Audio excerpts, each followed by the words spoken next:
Tensions heat up in the Western Sahara as Trump brokers a deal between Israel and yet another Arab nation.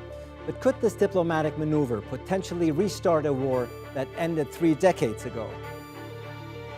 I'm Ali Aslan, and today on The Newsmakers, we look at the aftermath of Morocco and Israel normalizing ties.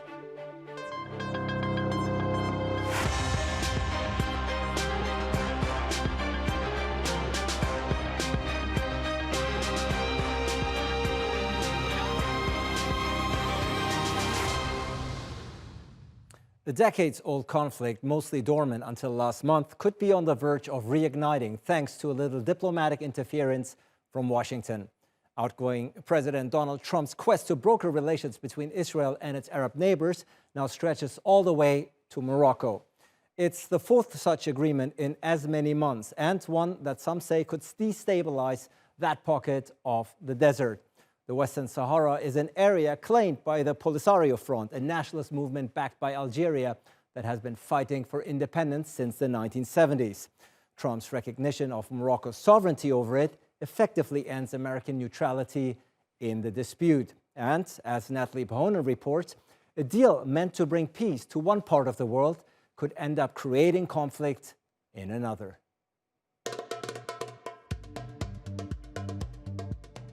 Morocco is the latest Arab nation to establish diplomatic relations with Israel. And like Bahrain, the United Arab Emirates and Sudan, this was a deal brokered by the Trump administration.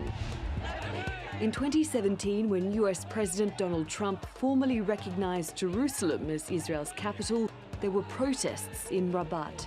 But fast forward to 2020, and the atmosphere has changed.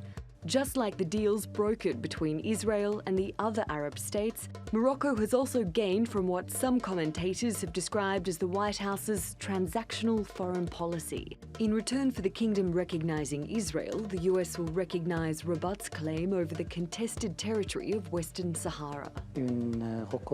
A recognition of the Moroccan Sahara and the sovereignty of Morocco over all its territory, including the southern provinces. And I would like to show you the map and tell you that today I have the privilege of signing this map, and this map will be presented to His Majesty King Mohammed VI. Western Sahara is at the heart of one of Africa's longest-running conflicts. Morocco annexed the former Spanish colony in 1975. That led to war between Moroccan forces and rebels from the pro-independence Polisario Front. Since a 1991 ceasefire, Morocco has controlled about 2/3 of the territory, and the Polisario the third bordering Algeria and Mauritania. As part of that agreement, there was a call for a referendum on self-determination. That's never happened. The US decision to redraw the borders comes at a precarious time. In November, the 30-year ceasefire was broken after the Polisario said Morocco sent troops to a demilitarized area. The EU says it continues to support a UN-backed political process and regards Western Sahara as a non-self-governing territory. So will this deal, done in the interests of the outgoing US administration to bring peace to the Middle East, end up escalating a conflict on another continent? Natalie Pahonen, The Newsmakers. Well, to discuss this, let's go to our panel. Joining me now from Rabat is Yasmine Hasnaoui. She's a North African Affairs Specialist and board member with the Institute of Saharan Studies, Andalous.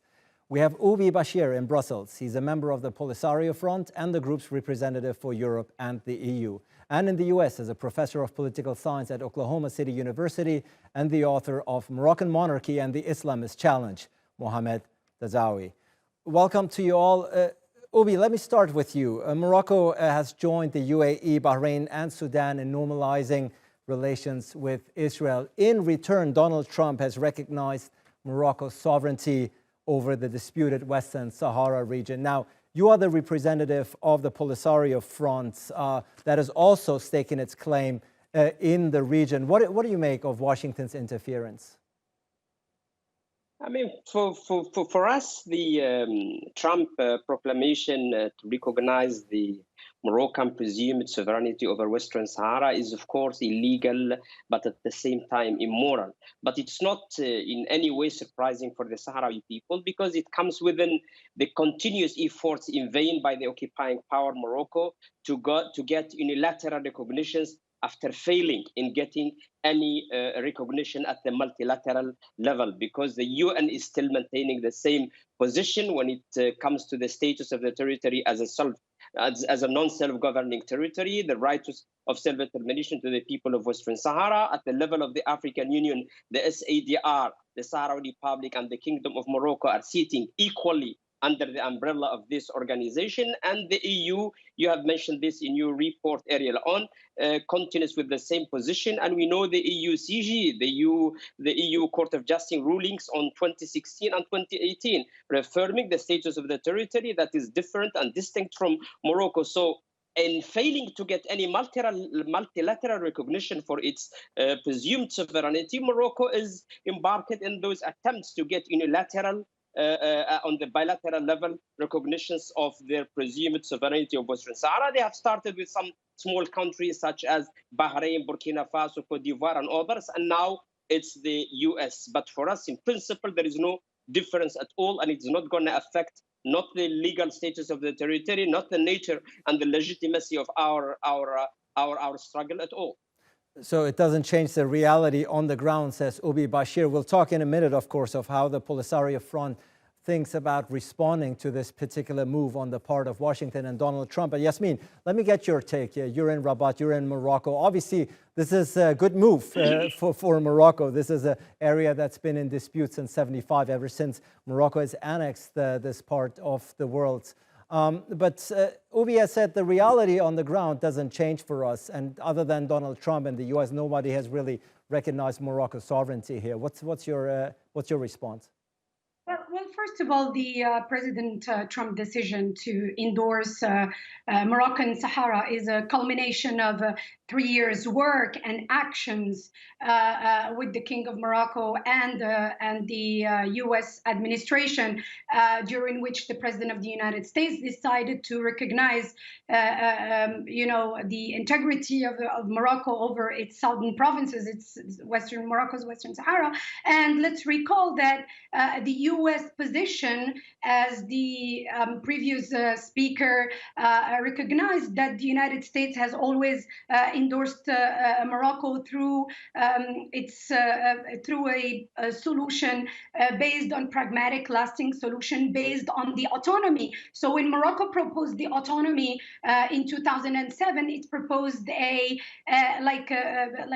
autonomy to the Sahrawis who live in the Sahara to run their own affairs under the Moroccan sovereignty. So de facto, by endorsing that plan of autonomy since 2007 by the United States, they recognize the sovereignty, because since they recognized Morocco's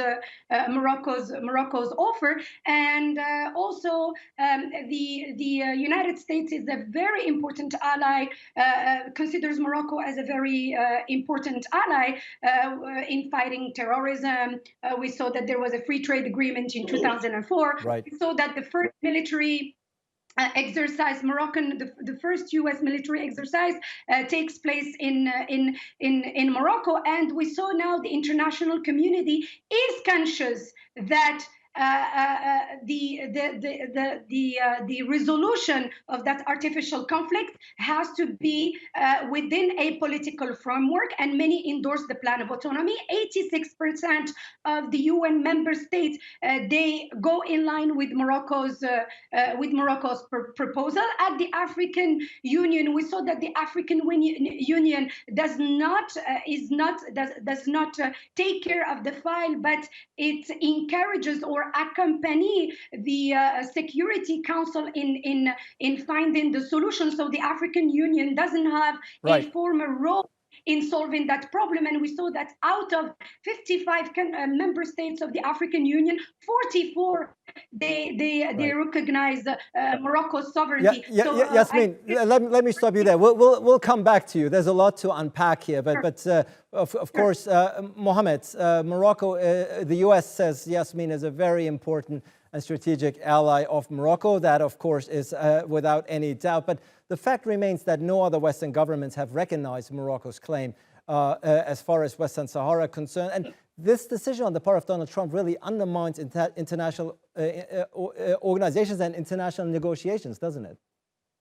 Well, I think it does undermine certain aspects of it, of course, but at the same time, it is a major diplomatic breakthrough for Morocco. So using the United States gravitas and, of course, weight in the United Nations Security Council, in world politics, of course, this in a sense, imbues this dispute with an added dimension. I mean, to date, the United States has never gone this far in recognizing the Moroccan sovereignty over the Western Sahara. But it is, again, we have to take it in the context of a deal that it is important to President Trump's historical legacy in the context of the Abraham Accords. It is also important to the United States in the context of cementing certain relations with the region, and also cementing its own attachment to security in the region, which is very important, paramount to United States security in the Sahel region. We know in the context of terrorism and so on. So notwithstanding, of course, the resistance to it from the European allies and the EUs, and they will never go there anyway, right? The United States in this last few weeks of the presidency of Trump has dealt a major blow, I would say, to Algeria, to the SADR, and imbued, of course, Morocco with this tremendous victory. And of course, Morocco will capitalize on that, as they should. Politics is about the art of the possible, and this is what they are doing. They got a deal. They are too good to scoff at, I would say, right? Despite, of course, the disagreement. And it is still the United States, and we know what the United States can do. And we're talking about a military deal for highly sophisticated drones that the United States and Morocco are closing maybe by Friday. Absolutely. So this is important for Morocco. This is very important for Morocco. And as you say, politics is the art of the possible. And this seemed to be possible, Oubi. I mean, at the end of the day, of course, the Polisario Front is protesting this move.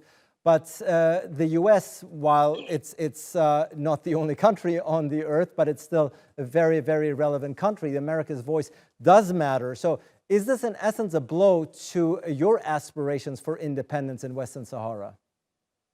No, at all. In addition to the fact that this move violates the Charter of the UN, violates also the traditional position of the USA, and one of the founding principles of which is the right of self-determination of this country. The proclamation has been largely denounced by many eminent political personalities, such as James Baker, who used to be the Secretary of State, former special envoy to Western Sahara, John Bolton, who was the NSA of Trump himself, Senator Inhofe of Oklahoma, who is chairing the Committee of Defense, in addition to Noam Chomsky and others. And of course, it is not going to affect all. But with all due respect, with all due respect, Noam Chomsky, he might be an intellectual, and his take is certainly well received. But at the end of the day, it's the President of the United States who has taken this decision. This is not taken lightly. This is something that the incoming Biden administration has to deal with. So really, what options do you have to respond to change the reality here?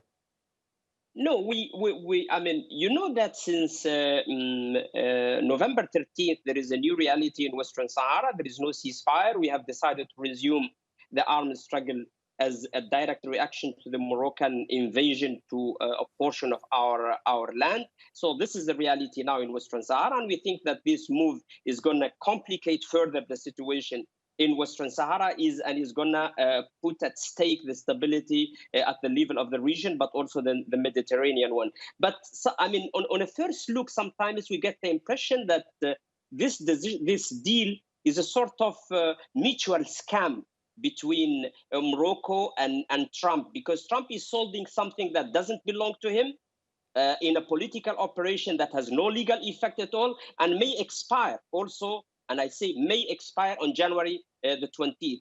Morocco, in exchange, is conceding a normalization with Israel that is already been normal for years, and this is what the Moroccan Minister of Foreign Affairs was stating lately. So let them enjoy the party of this mutual scam that has no relevance at all on any one of the sides, not on Western Sahara at all, and even not also on Morocco and Israel, because there is nothing new at all in that sense. So we will carry on. We will carry on with our struggle. There is no doubt about that, in the same legal framework that entitled the Polisario Front as a national movement of liberation to make use of all means, including the armed struggle, to defend the rights of the people of Western Sahara. The struggle will continue, says Oubi Bachir. Yasmine, of course, this is one of the very last moves on the part of Donald Trump when it comes to his presidency. This is something that will be inherited by the incoming Biden administration. Now, this is he cannot be pleased about this, having this on his lap now when he enters the office. But at the same time, he must support and he should embrace the Morocco-Israel part of the deal. Quite a dilemma, quite a conundrum for the incoming Biden administration, is it not? Well, first of all, I have to just to clarify that the recognition of the United States over Moroccan Western Sahara was not, for me, it was not in exchange, because that's something that happened as a combination of three works between the king and the U.S. administration for 3 years. Now, this normalization is but the timing, Yasmine, the timing, there seems to be a clear direct link between the deal. And also the king was very clear that this will not affect in any way the two-state solution, and he also, as a part of he's the president of the Jerusalem Committee, he was very clear that Jerusalem will be a spiritual capital. And remember that when the U.S. embassy was moved to Jerusalem and served as a capital, the king was the first Arab leader to condemn that. And besides that, that normalization was not denounced by the Palestinian authorities. And now with Joe Biden, I'm answering your question, with the arrival of Joe Biden, I think that Morocco will continue whatever it was cited at the United Nations. They will continue the negotiation and to come up with a political solution that the region which under the plan of autonomy. And it's true that now the United States is the pen holder of the United Nations Security Council resolution, will endorse Morocco's autonomy along with France, and other strong states will come over. Right. On this. Mohamed, what do you think the incoming Biden administration will do? Is this something that they might reverse, or do you think they will not touch this in order not to risk and endanger the peace, the newly found peace and rapprochement between Morocco and Israel?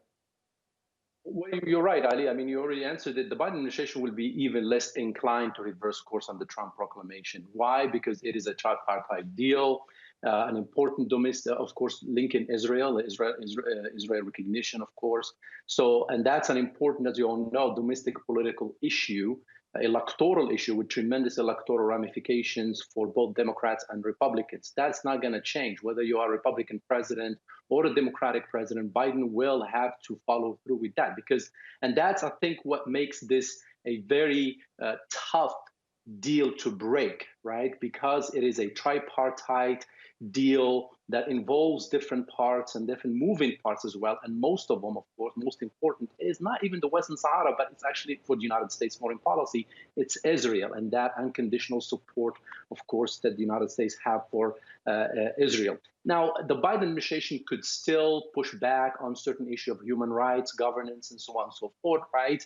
But let's face it as well. I mean, there are also human rights violations on the other sides in Algeria and in Tindouf. I mean, there are human rights organizations reports that were published in 2014, 2015, I think, in which actually they decried all sorts of human rights violations, slavery-like practices, of course, in the camps. And that's actually from the human rights report itself. So he can push a little bit on that, but he cannot, I think, fundamentally break this deal apart.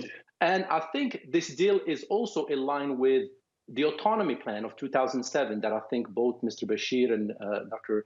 Hasnaoui has talked about as well, because it does dovetail in it. Of course, it's not going to fundamentally undermine what I think it's a serious plan by Morocco, right, which is granting a semi-autonomous sovereignty to Morocco, but given the Sahrawis, of course, the semi-autonomous status and so on, right? And also it links into the Baker plan. I know that Mr. Bashir also talks about James Baker and the Baker plan as well. So, and I think all of these could be building block, because ultimately we want, I think, in the region, a way out. Right. And the way out is not going to be an unviable state like SADR for a lot of reasons. I mean, just look at South Sudan, of course, and what happened after they obtained their own, statehood. So, and that's a fundamental scare for the EU and for the United States as well. Right. Oubi, you're saying we will continue the struggle, we will continue the efforts for independence. But at the end of the day, as both Mohamed and Yasmine have pointed out, this is a very hard deal to break. And yes, you are backed by Algeria, but let's be frank, a lot of people or many countries might shy away from confronting the United States over a part of the region which they feel they have no interest and stake in. Do you feel that your case has been made quite more difficult ever since last week? No, at all. On the contrary, I think that the way in which the UN process was driven, through the last 3 decades, that was the problem, because there was a lack of will on behalf of the UN and the Security Council to make the necessary pressure on the party that was blocking the implementation of that plan, which is Morocco. But Oubi, realistically speaking, who's going to pressure? Who's going to pressure now at this particular point? Who's going to push for the cause of the Polisario Front? And immediately after the announcement of Trump, some very clear and explicit reactions from P5 members such as Russia, UK, but also European Union, Spain being the administrating power of the territory until now, the African Union, Sweden, Norway, and all the countries, they have expressed their positions that they stick to the rights of self-determination of the people of Western Sahara as the only way to settle this conflict. But let me just make a short comment on the so-called autonomy plan that Morocco has presented since 2007. Just short, Oubi, because we're slowly running out of time. Yes, this plan is there since 2007, and there is no progress. And I think that for Morocco to be able to present any plan or any status for the territory has first of all to solve the problem of sovereignty, which means the final status of the territory. And according to the international law, only the genuine expression of the Sahrawi people via a referendum should decide that. So Morocco should decide the sovereignty first for being later generous or not with the Sahrawi people. So the will of the people of Western Sahara is the way to settle this conflict, and if the Sahrawis decide that they want to be Moroccans, it's on their right. We said that, and we repeat it very often as a movement of liberation representing the people. And Morocco, its status on the territory is an occupying power according to the UN, and the territory is a non-self-governing territory, and the Charter of the UN is very clear in this. And if Morocco is saying that the Sahrawis in their majority and that the world in the majority they support their position, let's go to the referendum and let the Sahrawis endorse the Moroccan point of view, and everybody will be happy at the end of the day. Just quickly, Yasmine, because we're running out of time, we only have 1 minute. What about the referendum that's been in existence and on paper existing since '91? Would you be in favor of such a referendum? Yeah. The referendum, the international community, notably the UN, has made it as a dead. It's not existing. In the last 33, in the last 20 UN resolution, the referendum is not cited. What is cited is a political solution. And also there are 85% of the Sahrawi population now who live in Morocco, Western Sahara. The rest, they live in Tindouf. Those people, they are elected they are being elected in Morocco's Western Sahara. So, you know, there is no such a word as a referendum at the international law and at the UN. Right. For them, it's a dead, and it was cited by Eric Jensen, by Perez de Cuellar, who were really officials at the United Nations. So, and it's something that is dead. And now we are talking about a political solution, which is very close to the plan of autonomy under Morocco's sovereignty. Yasmine, Oubi, and Mohamed, unfortunately, there's so much more to discuss, obviously, and unpack, and certainly the last word seemed not to have spoken on this particular dispute that's been going on since '75. Unfortunately, we have to leave it at this as we have run out of time. Many thanks, though, for joining this program and shedding some light on this issue. And thank you out there for watching, of course. Hope to see you again next time when we're back with a new edition of Newsmakers.